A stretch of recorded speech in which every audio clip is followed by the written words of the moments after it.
Right. আমাদের আজকের ক্লাসটার বিষয়বস্তু হচ্ছে যে একটা ওভারঅল গাইডলাইন দেয়া পুরা কোর্স সম্পর্কে, হ্যাঁ। আর বিশেষ করে আহ, এক আপনাদের কেউ একজন স্টুডেন্ট আমাকে একবার একটা কথা বলেছে যে স্যার, আমাদের যেহেতু ইন কোর্সটা বেশিরভাগই মূলত মানে 80% এমসিকিউ ট্রু ফলস টাইপ জিনিসপত্রের উপর ছিল ছিল যার কারণে অনেক সময় স্টুডেন্টরা, এটা ট্রু যে ইন কোর্সের কোয়েশ্চেন থেকে আইডিয়া পায় যে ফাইনালের কোয়েশ্চেন গুলা কেমন হবে, রাইট? তো যেহেতু আপনাদের বেশিরভাগই ওই এমসিকিউ ট্রু ফলস টাইপের কোয়েশ্চেন করেছিলাম ইন কোর্সে, ফাইনালে তো এমসিকিউ ট্রু ফলস ওইভাবে ঠিক দেওয়া যায় না। সাবজেক্টিভ টাইপ কোয়েশ্চেন করি আমরা সাধারণত। So আপনাদের অনেকে হয়তো বা আইডিয়া পাচ্ছেন না ইন কোর্সের ওই প্রশ্নের প্যাটার্নের কারণে যে ফাইনালে কি টাইপের প্রশ্ন করবো। তো মূলত আজকের টপিক ওইটা নিয়েই, হ্যাঁ। তো প্রথমেই যেটা করবেন যে মানে আহ, আমি অন্তত 2 বছর ধরে মানে আপনাদের আগে আর 2 ব্যাচ পড়িয়েছি, সো লাস্ট 2বারের প্রশ্ন দেখবেন। সো প্রশ্নগুলা কোন ধরনের হচ্ছে, তার একটা আইডিয়া পাবেন। এটা তো একটা জেনারেল ইনস্ট্রাকশন, হ্যাঁ। আর আমি চেষ্টা করি প্রশ্ন রিপিট না করতে। প্রশ্ন রিপিট না করতে চেষ্টা করার মানে আবার এই না যে রিপিট হবে না, মানে রিপিট করব না মানে এই না যে আচ্ছা ঠিক আছে দেখি 2 বছরে 8 দুগুনি 16 সেটে 16 দুগুনি 32টা প্রশ্ন আসছে, এই 32 রকমের জিনিস আর পড়াই যাবে না, বিষয়টা এমন না। বিষয়টা হচ্ছে যে মানে আমি ওই জোর বেজোর সাল প্যাটার্ন মেনটেন করা, কোয়েশ্চেন রিপিট করা ওই মেন্টালিটিতে প্রশ্ন করি না। আমি আমার মতো করে প্রশ্ন করি। আমার মতো করে করতে গিয়ে রিপিট হতেও পারে। সো রিপিট হবে না মানে রিপিট হবেই না, ব্যাপারটা এমন না। রিপিট হবে না মানে হচ্ছে রিপিট করার টেন্ডেন্সি নিয়ে আমি প্রশ্ন করি না। আচ্ছা, এবার আমি বলি। সো এখন পর্যন্ত কি গেল যে মানে বিগত বছরের প্রশ্নগুলো একটু দেখবেন। আর অফকোর্স আমার লেকচার নোটটা ভালো করে সবাই পড়বেন। হ্যাঁ, মানে আমি ক্লাসে যা যা পড়িয়েছি, যেগুলো হোমওয়ার্ক দিয়েছি প্রবলেমস প্র্যাকটিসের জন্য, সেগুলা করবেন। কিন্তু মানে প্রাইমারিলি আগে লেকচারের মধ্যে যা যা কভার হয়েছে সেগুলো আগে শেষ করবেন। এরপরে নেক্সট প্রায়োরিটিটা দেওয়া উচিত আসলে ওই যে এক্সারসাইজ গুলো, হ্যাঁ। বাট আমি আহ, মু- আরেকটা ইন্টারেস্ট মানে মেইন যেখানে ফোকাস আসলে করতে চাচ্ছি সেটা হচ্ছে, আমি একটু স্ক্রিন শেয়ার দিব। হ্যাঁ,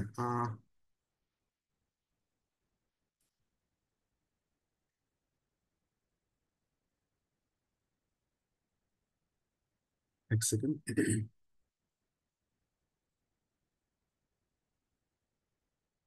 আচ্ছা, আপনারা সবাই স্ক্রিন দেখতে পাচ্ছেন? Yes sir. আচ্ছা দেখেন, এইটা হচ্ছে আপনাদের ফার্স্ট ইন কোর্স, যেখানে আমি এই যে প্রথমে 5টা এমসিকিউ দিয়েছিলাম, 5টা ট্রু ফলস দিয়েছিলাম, আর লাস্টে হচ্ছে একটা সাবজেক্টিভ প্রশ্ন করেছিলাম। এক্স্যাক্টলি সেম ফরম্যাটেই সম্ভবত সেকেন্ড ইন কোর্সও করেছিলাম।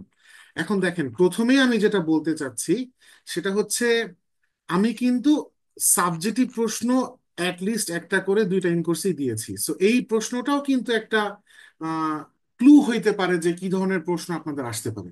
সো ক্লু এর পরিমাণটা ছোট, একটা মাত্র প্রশ্ন per in course, but first of all এই প্রশ্নটা এবং সেকেন্ড ইন কোর্সও এই লাস্টে যে একটা সাবজেক্টিভ কোয়েশ্চেন এসেছে, এই 2টা কোয়েশ্চেন থেকে আপনার কিছুটা আইডিয়া পেতে পারেন। ফার্স্ট। সেকেন্ড, এই যে এমসিকিউ গুলা আর এই যে ট্রু ফলস গুলা, এইগুলার সলিউশন আমি আপনাদেরকে একটা ক্লাসে করিয়েছিলাম। তো একটু যদি চিন্তা করেন তাহলে আপনারা বুঝতে পারবেন ও এইগুলা সাবজেক্টিভ কোয়েশ্চেন হিসাবেও কিন্তু দেয়া যায়, একদম সেম জিনিসই। হ্যাঁ, for example the set of, for example এই এই এই ট্রু ফলস এর কোয়েশ্চেনটা চিন্তা করেন যে ডিটারমিনেন্ট -1 এমন সকল এন বাই এন ম্যাট্রিক্স আসলে জিএলএন এর সাবগ্রুপ ফর্ম করে কি করে না। হ্যাঁ, এটার উত্তর হচ্ছে করে না, তাই না? আমরা ডিসকাস করেছিলাম ইন কোর্সে খাতা দেওয়ার দিন। তো কেন করে না যুক্তি দিয়ে প্রুফ করার মতো এরকম একটা প্রশ্ন কিন্তু আসতে পারে, যে ভেরিফাই করো সাবগ্রুপ কিনা, অথবা দেখাও যে এটা সাবগ্রুপ না, কেন। সো এইখান থেকেও কিন্তু এইগুলা যদিও ট্রু ফলস, কিন্তু এইখান থেকেও কিন্তু এক একটা সাবজেক্টিভ কোয়েশ্চেন আসতে পারে।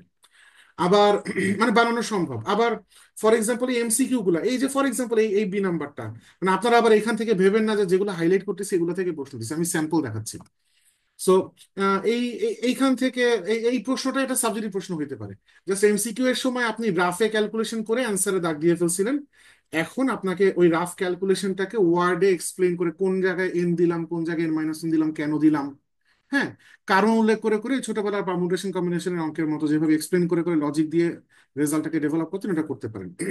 বা এই যে which of the following is a group under multiplication. So মানে এখানে যদি অ্যান্সার হয়ে থাকে যে এই 3 নাম্বারটা, সাবজেক্টিভ প্রশ্ন দেওয়া যেতে পারে যে এই ব্যক্তিটা আন্ডার মাল্টিপ্লিকেশন গ্রুপ ফর্ম করে প্রমাণ করো, এরকম প্রশ্ন কিন্তু আসতেই পারে। অথবা এরকম একটা ফিগার দিলাম, দিয়ে এইরকমই মানে সেম ডেসক্রিপশন দিলাম, দিয়ে বললাম গ্রুপের অর্ডার কত, এগুলো কিন্তু সাবজেক্টিভ প্রশ্ন হইতে পারে। আমার মেসেজটা কি আপনারা ক্লিয়ার কিনা? ট্রু ফলস এন্ড এমসিকিউ আমি 2 ইন কোর্সে যেগুলা দিছি সেগুলাও সাবজেক্টিভ কোয়েশ্চেনে কনভার্ট করা যায়। এই মেসেজটা কি আপনারা ক্লিয়ার কিনা আমাকে একটু জানান। Yes sir, clear. আচ্ছা, আমি একটু মানে ইন কোর্স 2 এর কোয়েশ্চেনটাও ঘুরে আসি। এখানেও ওই যে লাস্টে কিন্তু একটা সাবজেক্টিভ টাইপ কোয়েশ্চেন ঠিকই আছে। সো এইটাও একটা ক্লু হইতে পারে, যে অল্প কিন্তু স্টিল ক্লু। আবার এই যে এখানে এই স্টেটমেন্টটা, এইটা তো এমনকি আমাদের ক্লাসেরই মেবি করানো একটা প্রবলেম, যে এভরি না করায় থাকলেও সমস্যা নেই, এটা একটা কমন প্রবলেম, অধিকাংশ বই টেক্সট বুকেই থাকে গ্রুপ থিওরির, যে every subgroup of index two is normal. এইটা অ্যাকচুয়ালি সত্য, এখন এটা কেন সত্য প্রমাণ করো, এইটা একটা সাবজেক্টিভ কোয়েশ্চেন হইতে পারে। সো এখানে যে কয়টা true false MCQ 2 in course আছে তার প্রত্যেকটা ভালো ভালো কোয়েশ্চেন। যেমন এই যে এটা খুব ভালো একটা কোয়েশ্চেন, যে ক্লাস আমি যেদিন কোয়েশ্চেন সলভ করেছিলাম তখন দেখছিলেন যে এটা একটা কমপ্লিট ফুল প্যাকেজ কোয়েশ্চেন হিসাবে, এটা সাবজেক্টিভ কোয়েশ্চেন হিসাবে এটাকে ট্রিট করা যেতে পারে। এগুলা থেকে আপনারা একটু ক্লু পাইতে পারেন, বা এই যে এখানে হোমোমরফিজম কিনা চেক করো, বা আহ, এরকম প্রশ্ন আসতে পারে। সো এই এই সবগুলা কোয়েশ্চেন কি আসলে সাবজেক্টিভে কনভার্ট করা সম্ভব? সো ক্লু নাই ইন কোর্সের ফরম্যাটের কারণে এটা আসলে সত্য না। আপনারা ইন কোর্সের প্রশ্নগুলা অন্যান্য কোর্সে বা অন্যান্য ইয়ারও সাধারণত এটা একটা ট্রেন্ড যে সবাই একটু ইন কোর্সের প্রশ্নগুলো পড়ে যায়, অনেক সময় ওখান থেকে কমন পাওয়া যায় বা সিমিলার প্যাটার্নের প্রশ্ন আসে, এটা এখনো সত্য, ইন কোর্সের প্রশ্নগুলো ভালো করে পড়ে যান। অ্যান্ড আরেকটা কথা বলতে চাই, সেটা হচ্ছে আপনাদের যাদের একটা বা দুইটা ইন কোর্স মিস গিয়েছে, তাদের আমি মেকআপ ইন কোর্স যেটা নিয়েছি সেই মেকআপ ইন কোর্সটা কিন্তু সাবজেক্টিভ ফরম্যাটের কোয়েশ্চেনই নিয়েছি। আপনারা তাদের কাছ থেকে কোয়েশ্চেন যে কোনো একজনের কাছ থেকে কালেক্ট করে নিন। হ্যাঁ, সো যেহেতু গ্রুপ থ্রি পুরোটার উপর সিলেবাস ছিল, সাবজেক্টিভ টাইপ কোয়েশ্চেন ছিল, 4টা প্রশ্ন দিয়েছিলাম, সবগুলোই বড় বড় বা মাঝারি গোছের প্রশ্ন। সো এই প্রশ্নগুলো আপনারা একটু পড়াশোনা করে যাবেন। সো আপনাদের কিন্তু মানে মোটামুটি একটা প্রায়োরিটির একটা সেটিং কিন্তু এসে পড়ছে, যে আগে লেকচারটা পুরাটা পড়বেন, লেকচার পড়ার পর আপনাদের ইনকোর্স 3টা হয়েছে মেকআপ সহ, এই 3টা ইনকোর্সের সবগুলো একটু রিভাইজ করবেন। রিভাইজ করে হাতে সময় থাকলে আপনারা হচ্ছে বিগত বছরের প্রশ্নগুলো একটু নাড়াচাড়া করলেন, এবং হোম আরো যদি স্টিল সময় থাকে তাহলে হোমওয়ার্কের এক্সারসাইজ প্রবলেম যেগুলো দেওয়া আছে সেগুলো একটু দেখবেন। This should be your priority order. আমার যা যা বলার ছিল সব বলা শেষ। আপনারা এখন কেউ কিছু আমার কাছ থেকে জানতে চান কিনা? হতে পারে যে মানে আমি অনেক কিছু অ্যাড্রেস করতে খেয়াল নাই, বাট আপনাদের মাথায় প্রশ্ন আসতেছে, আমাকে করতে পারেন।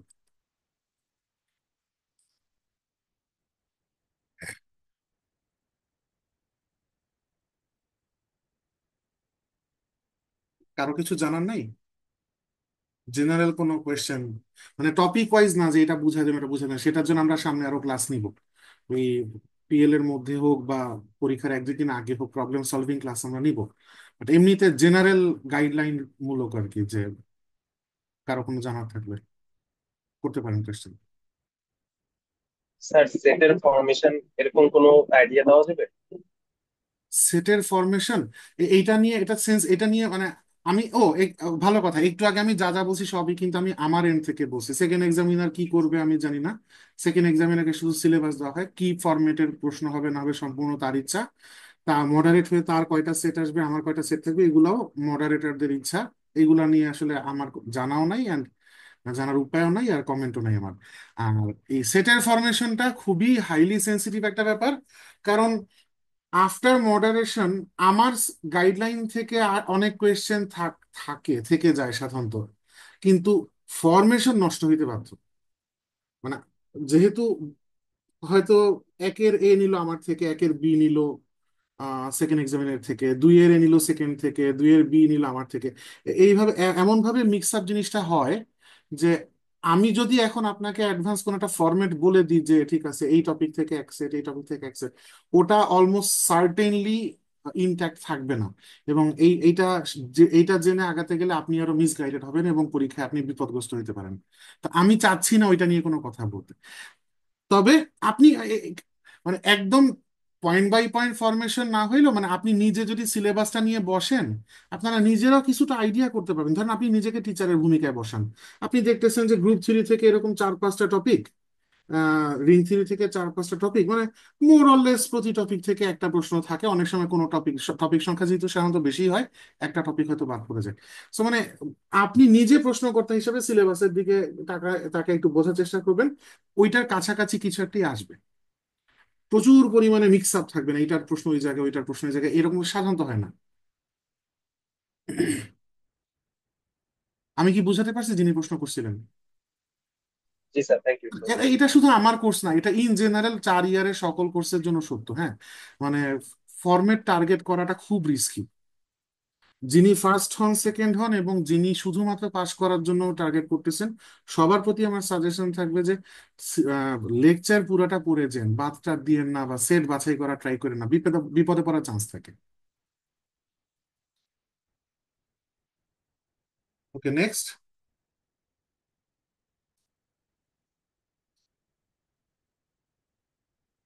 ওকে, আমার মনে হয় কারো তেমন কোনো কিছু জিজ্ঞাসা করার নাই। আমি এই রেকর্ডিংটা ওই গুগল শিটে দিয়ে রাখবো। যারা আসে মাত্র 28 জন আছেন, বাকি আরো 100 জন যারা আসেন নাই তারা যাতে দেখতে পারেন। ঠিক আছে, আমি তাহলে মিটিং এন্ড করতেছি। সবাইকে good night and best of luck এক্সামের জন্য, প্রিপারেশনের জন্য।